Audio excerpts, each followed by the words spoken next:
খেয়ে বলি।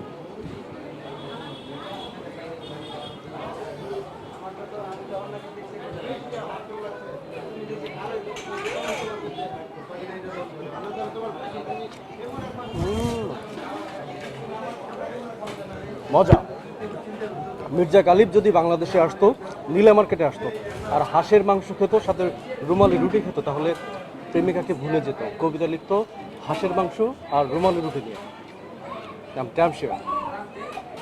এতদিন তো অন্যের মুখে শুনেছি, এখন নিজেই খেয়ে দেখতেছি আসলে বাস্তবে কেমন। খারাপ না, প্রথমে একটু খেয়ে দেখলাম যে আসলে স্বাদ আছে, খারাপ না। খাবারের ভিতর একটা গ্রেভি একটা ভাব আছে, মশলাদার হেভি টেস্ট।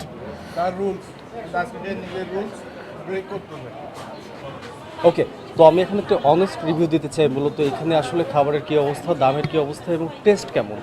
আমরা যখন এই পূর্বাঞ্চলে এসেছি এবং এই নীলা মার্কেটে এসেছি, আমরা শুরুতে কিন্তু টার্গেট ছিল আমরা এই জামাই বউ রেস্টুরেন্টে খাবো, কারণ এটা নিয়ে ফেসবুক সোশ্যাল মিডিয়াতে নানান রকম রিভিউ দেখি এখানকার খাবারের মান নিয়ে, দারুণ দারুণ সব চমকপ্রদ সব রিভিউ। কিন্তু রিয়েলিটি যেটা, এখানকার খাবার খেয়ে আমরা যেটা ফিল করলাম, এখানে আমরা কয়েক পদের খাবার টেস্ট করেছি। ফার্স্ট অফ অল আমরা ট্রাই করেছি হলো হাঁসের মাংস এবং সাথে রুমালি রুটি। এরপরে আমরা ট্রাই করেছি গরুর মাংস দিয়ে রুমালি রুটি, এবং এরপর যেটা লাল ভুনা আমরা গরুর মাংস সেটা ট্রাই করেছি, এবং এরপর আমরা ট্রাই করেছি শুটকি মাছ দিয়ে রুমালি রুটি।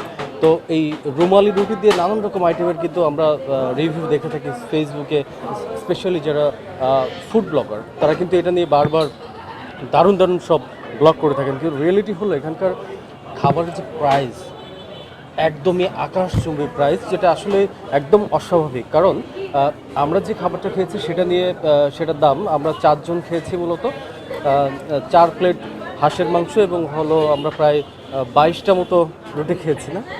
এরপর আমরা খেয়েছি হলো কয়েক বাটি আপনার গরুর মাংস, আর খেয়েছি শুটকি মাছ। তো এরপরে দেখা গেছে সেখানকার বিল হচ্ছে 2800 টাকা। তো এই 2800 টাকা প্রায় 3000 টাকা বিল হওয়াটা একদমই অস্বাভাবিক।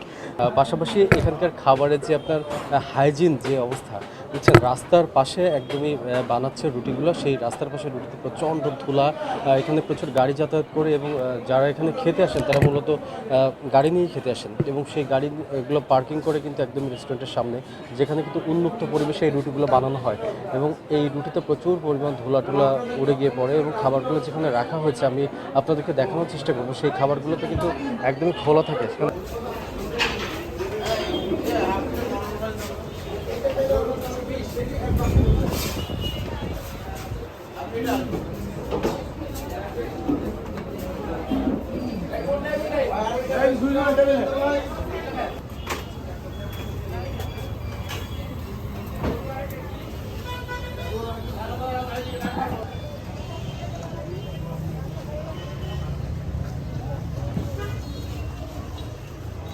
এখানে আসার কোনো কারণ নেই।